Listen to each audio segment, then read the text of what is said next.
আমার পেটে তো তোমার বাচ্চা, আমি মা হমো, তুমি বাবা হইবে। ভিউয়ার্স, মনু মিয়া সাধারণত কেরানির চাকরি করে বলে তার স্ত্রী তাকে সঠিক সম্মান দেয়নি এবং তার সাথে সব সময় খারাপ আচরণ করে গিয়েছিল। আর শেষ পর্যন্ত তার নামে বিচার সালিশ করে তাকে অপমান করে তার বাড়ি থেকে চলে এসেছিল তার স্ত্রী। মনু মিয়াকে ছেড়ে দেওয়ার প্ল্যান ছিল তার স্ত্রীর, আর শেষ পর্যন্ত ছেড়েও প্রায় দিয়েছিল।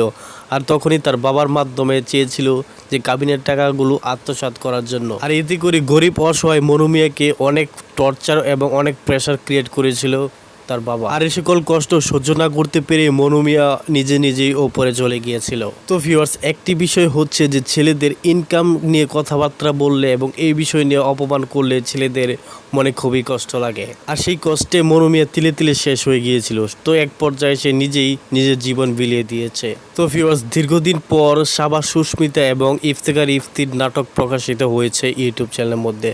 তো এই ইউটিউব চ্যানেলটি হচ্ছে দেশি ড্রামা কোম্পানি ইউটিউব চ্যানেলটি। তো এই ইউটিউব চ্যানেলের মধ্যে ইগল টিমের যে সকল নায়ক নায়িকারা অভিনয় করেছেন সে সকল নায়ক নায়িকা দ্বারা অভিনয় করা হবে এবং আপনারা অনেক নতুন নতুন ইন্টারেস্টিং সুন্দর সুন্দর নাটকগুলো উপভোগ করতে পারবেন। তো ভিউয়ার্স, আজকের এই নাটকটি বিয়ের শাস্তি নাটকটি আপনাদের কাছে কেমন লেগেছে সেটি অবশ্যই কমেন্টে লিখে জানাতে পারেন এবং নাটকের সারাংশ কে বুঝেছেন সেটিও কমেন্টে লিখে জানাতে পারেন। তো ভিউয়ার্স, আপনারা তো বরাবরের মতোই জানেন যে ইফতেখার ইফতির নাটকগুলো খুবই দর্শক জনপ্রিয় হয়। তো ইফতেখার ইফতির ইসলামিক নাটক থেকে শুরু করে ইমোশনাল ইন্টারেস্টিং নাটকগুলো অনেক দারুণ হয়ে থাকে।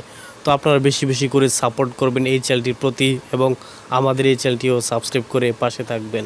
তো বন্ধুরা, আপনারা যদি এই নাটকটির দ্বিতীয় নাম্বার এপিসোডটি দেখতে চান তাহলে অবশ্যই বেশি বেশি করে এই নাটকের কমেন্ট বক্সে কমেন্ট করুন যে পার্ট 2 চাই এবং বেশি বেশি করে রেসপন্স করুন এই চ্যানেলটির প্রতি।